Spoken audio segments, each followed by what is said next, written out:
Kuzampo, you are watching Bhutan This Week, our weekly news magazine program with me, Pupcam. Our top stories this week. His Majesty the King returns to Thimphu after spending almost a month in the south. The schools across the country to open on Saturdays now.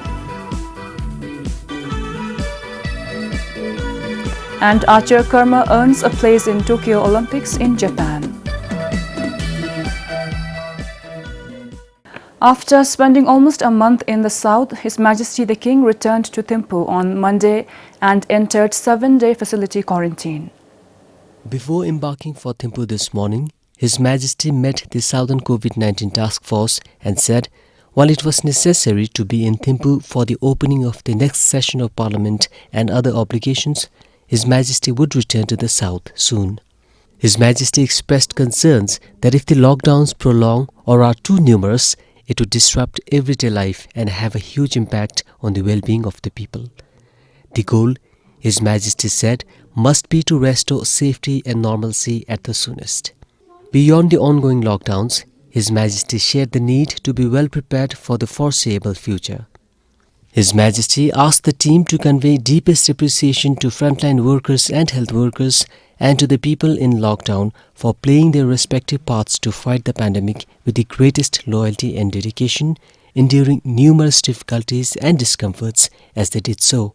During the tour, His Majesty visited Gyelephu, Samtsi and Samrupjongkar besides Phinsolin. His Majesty reviewed measures and protocols in place and visited facilities and high-risk points to personally inspect the conditions on the ground.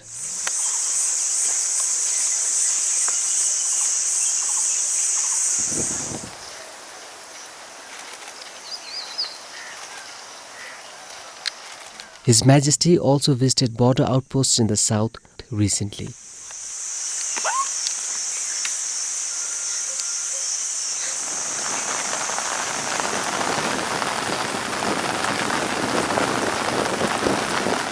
His Majesty met with the personnel working along the outposts and inquired about their work as well as their well-being. His Royal Highness Prince Jigalugin Wangchuk accompanied His Majesty on the tour. Sonomongdi for BBS News. The schools across the country will now open on Saturdays. The Education Ministry said it is due to the pandemic affecting the smooth conduct of academic sessions, resulting in a huge loss of normal classes. The Saturdays will be utilized to conduct bridging lessons to make up for the learning loss experienced last year. It is also to compensate for the lost instructional time, coordinate remedial lessons and accelerated learning initiatives to help those students who are academically weaker.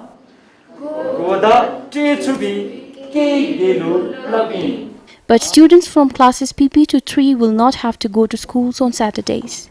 Due to the pandemic last year, the students from classes 9 to 12 received interrupted contact teaching. But the students from classes PP to 8 were promoted based on online learning records. Keeping Saturday off in schools was implemented in 2019. The 19th National Education Conference decided this in December 2018. It was also one of the pledges of the ruling party. Samtandolkar, BBS News. In the past, only high school graduates with science backgrounds could pursue nursing diplomas in the country. This has now changed. The cabinet recently decided to make high school graduates with arts and commerce backgrounds also eligible to apply for the 3-year course. This new regulation will be implemented from this academic session. With the new eligibility criteria, to qualify, students now need to have minimum marks of 40% in their respective subjects, including English. Prior to the change, only science students with a minimum of 40% marks were qualified. This decision was made by the cabinet in line with the increasing demand in and outside the country. Criteria is only for admission yoga. So once they join the nursing institute Mula, then there is also, I think, they have the regular tests and screening things in place, screening procedures in place. And once they graduate from the institute, and again when they are getting employed, then also there is test conducted. According to one of the private nursing institutes in the country, the subjects relevant to nursing taught in high schools are not vast and that the change will not make much of a difference. They said rather than just academics, being a good nurse also depends on having good skills and aptitude. The academic qualification doesn't really measure a person to be a good nurse, because one needs to have a willingness, good willingness, and the passion for the profession you're going to take up. Meanwhile, students are also thrilled with the news. I personally feel that this is a great opportunity for those people who could not take up science course, and I hope that this new approach will help to open up a new career path for arts and commerce students, as they are both equally passionate and capable. There are more than 1,000 nurses in the country as of now. Currently, the government recruits around 100 applicants with diploma nursing every year. Kyalzang Choden for BBS News. The National Referral Hospital faces growing demand for quality and diverse healthcare services, being the biggest healthcare facility in the country. So in line with this, the hospital is going to introduce 9 new services this year. It hopes to reduce patient referrals abroad. The hospital's surgery department recently introduced minimally invasive surgery. It is any surgical procedure performed through tiny incisions. The department will roll out 2 more services, pediatric urology and extracorporeal shockwave lithotripsy, by this year. The pediatric urology program provides a comprehensive treatment of genital and urologic problems of infants.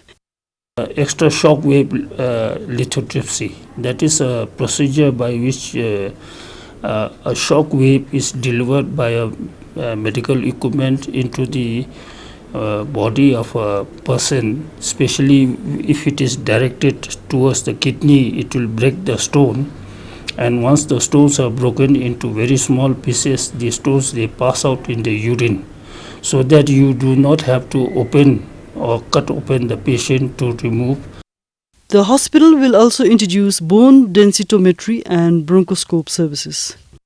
A bronchoscope is an instrument that is used to, that can be introduced into your lungs from the oral cavity through the trachea into the lungs, and then the instrument can be used to either take small tissues for diagnosis, especially in the with reference to cancer.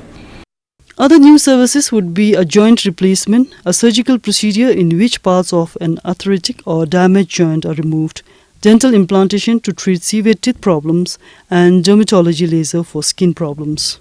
The cath lab, which is also a new service in the offing, would be an examination room equipped with diagnostic imaging equipment to detect heart-related diseases. We could not send our health workers for training, so that's why that has impacted the implementation of the new services. However, the hospital management is all upbeat to start these healthcare services within this year. Choni Dhamma for BBS News.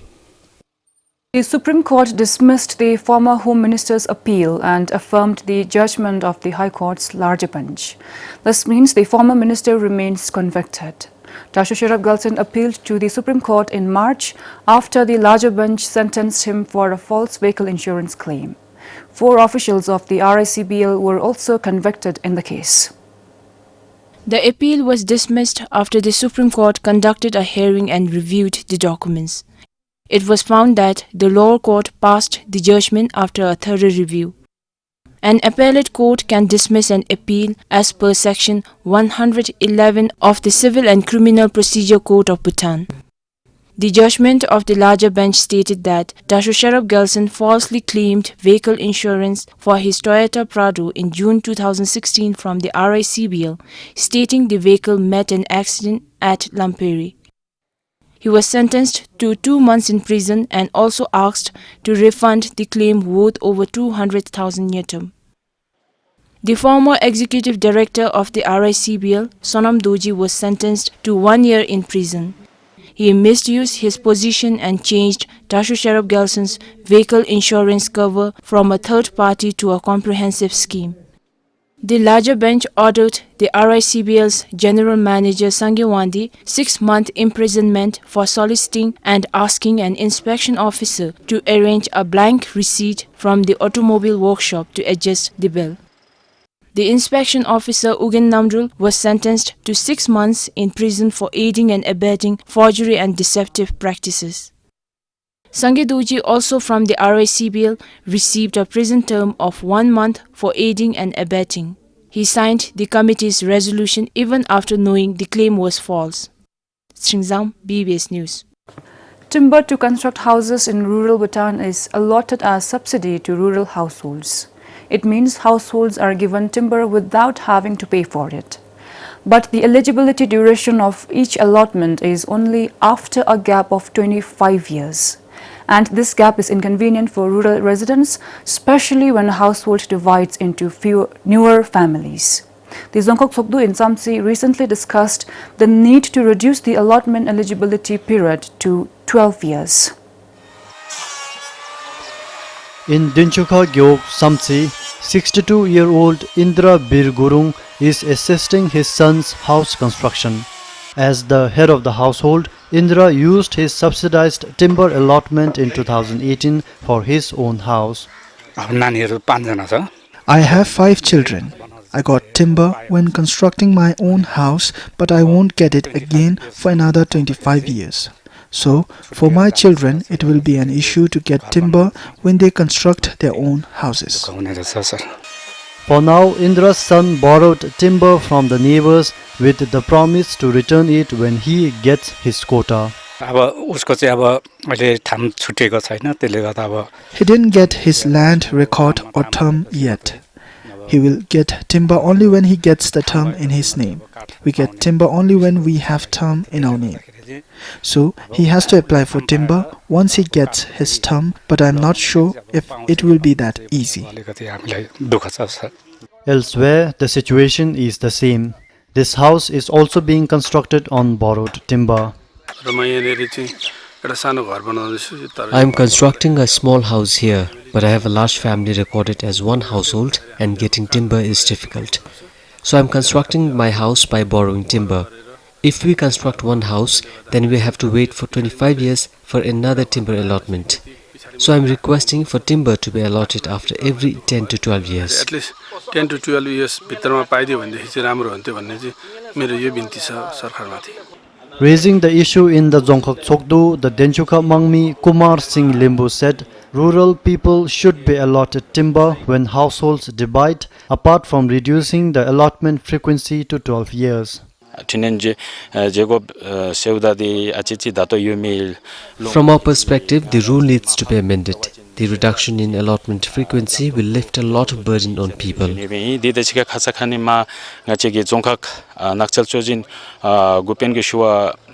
district chief forestry officer told us that this issue is not just pertinent to Samtsi, but is of the entire country. Since the Dzongkhok Sokdo has no authority to decide on the matter, the meeting agreed to forward it to the National Assembly for deliberations and to MPs from Samtsi. Sherab Doji, BBS News, Samtsi. A small city with major traffic annoyance. This is the most recent issue of discussion in the capital. The closure of one road has wreaked havoc on the capital's traffic flow. Going to work has never been the same since the closure of the Siluka Heju road for the residents of Thimphu. It is about 7:30 in the morning and vehicles are moving at a snail's pace. This is how the traffic looks in Thimphu these days. No one expected the problem to escalate. For instance, a normal commute of about 10 minutes from Pamso to town now takes almost an hour. The ripple effect is felt across the city.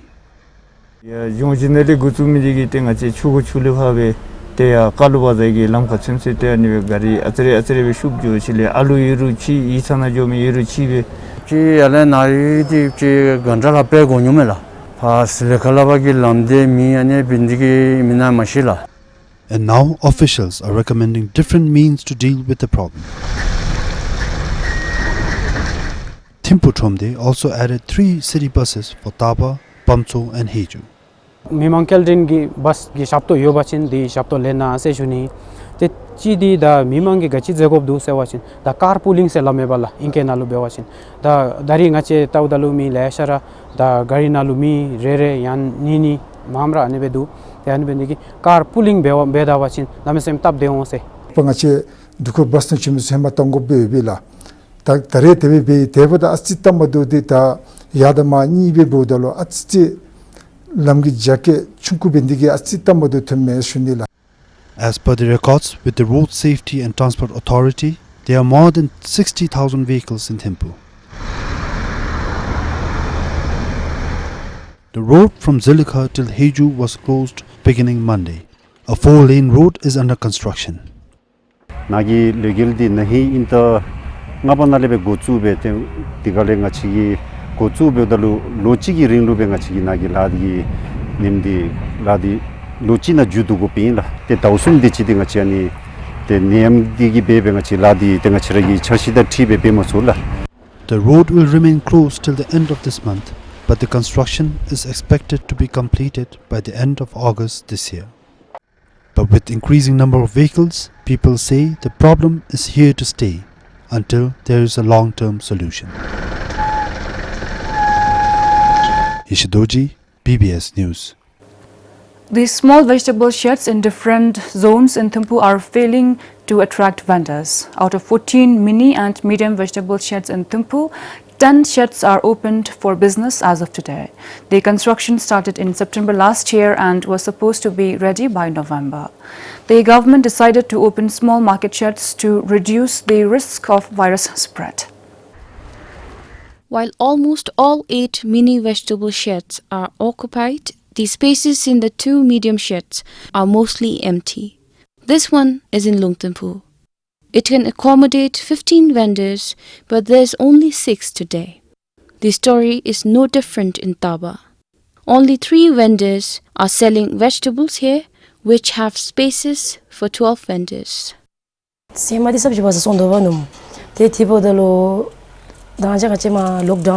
I used to sell vegetables at the Centenary Farmers Market, but after the lockdown, when we were distributed sheds, I got here in Taba.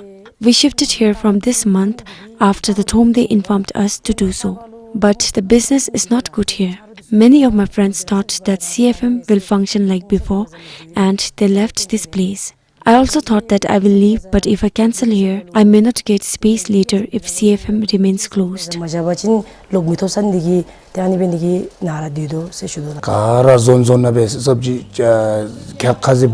It is helpful, they built a house and the rent is also reasonable, but there are only 3 of us here, and people are confused about whether the shed is open or not. Otherwise, the government has built this shed for the benefit of the public.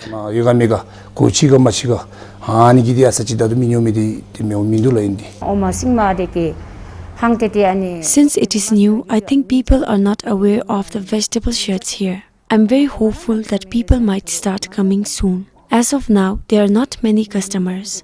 I'm concerned. The rent is 7,300 Newton per month.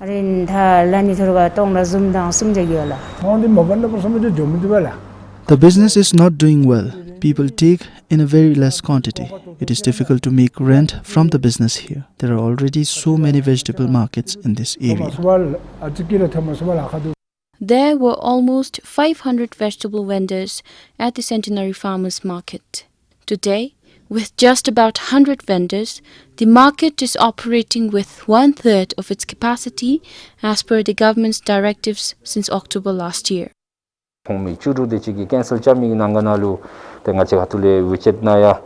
te daginale phai shui khongi kadimchibe kesel chabbe mongba thong na cfm thongthom di dambe asoba chen te dinyang khadi ngachigi ba mithe ese te thomde khathule beru devra imbe taragi cancel chabbe lokjomi chacha mongpal kokap di thopsuwala haung ase di devra jogo se shunila.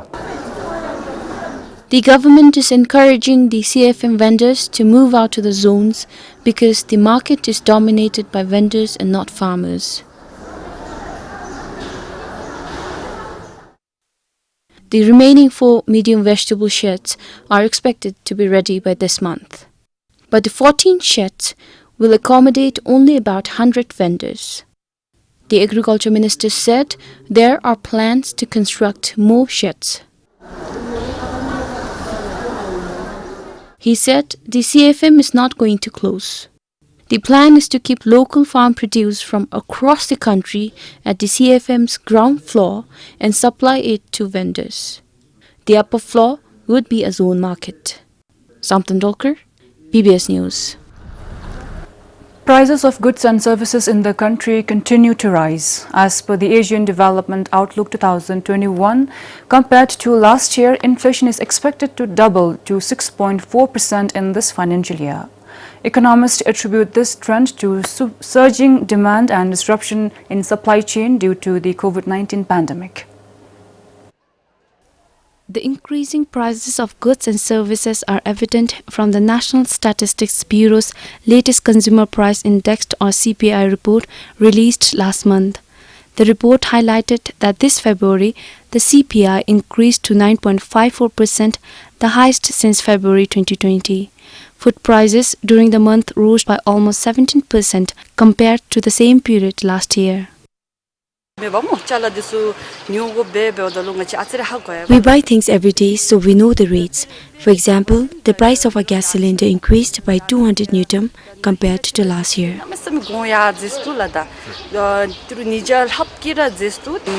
The prices of rice and oil have been increasing as well over the last few months.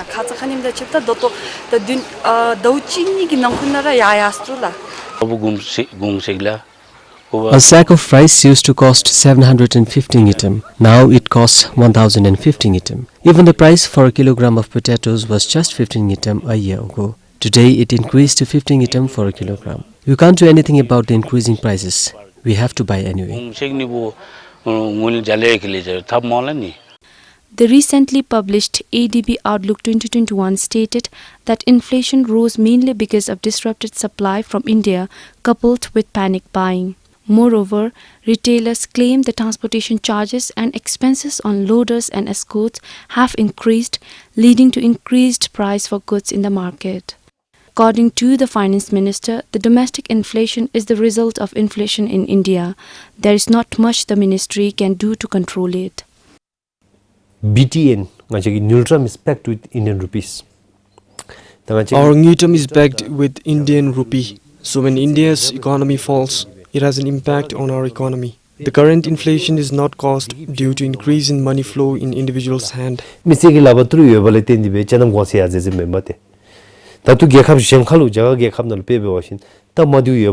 is because of inflation and increase in production cost in India. Moreover, not enough is produced to meet the demand.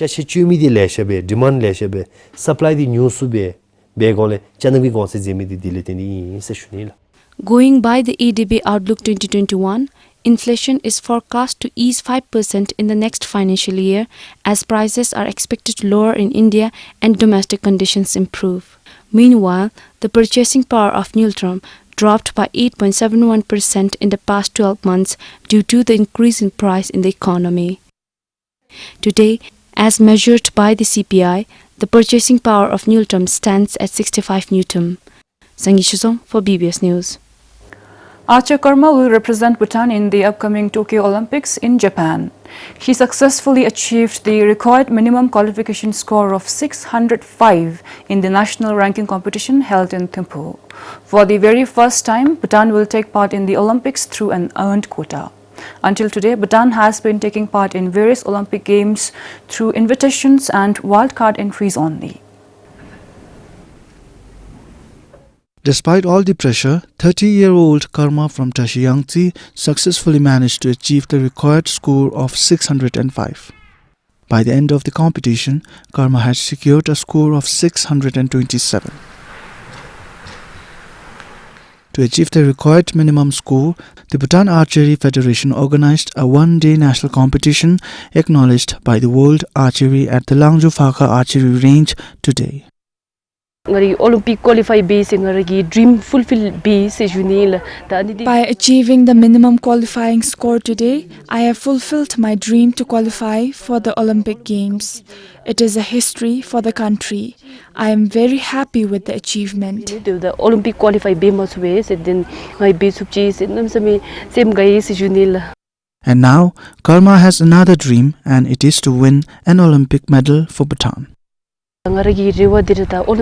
Olympic qualify base Until today, my dream was to get myself qualified for the Olympic Games. Now that I have achieved this goal, I want to do something more by winning a medal for our country. For that, I will work very hard and give my best. Like Karma, the country's first para-archer, Pema Rixil also successfully passed the minimum qualification score of 575. This means Pema can now represent Bhutan in the upcoming Tokyo Paralympic Games if Bhutan's participation is approved. He scored 601 points. I'm very happy to achieve the MQS today. My only worry till today was whether I will be able to achieve the MQS. But I managed to score more than the required MQS and it feels great.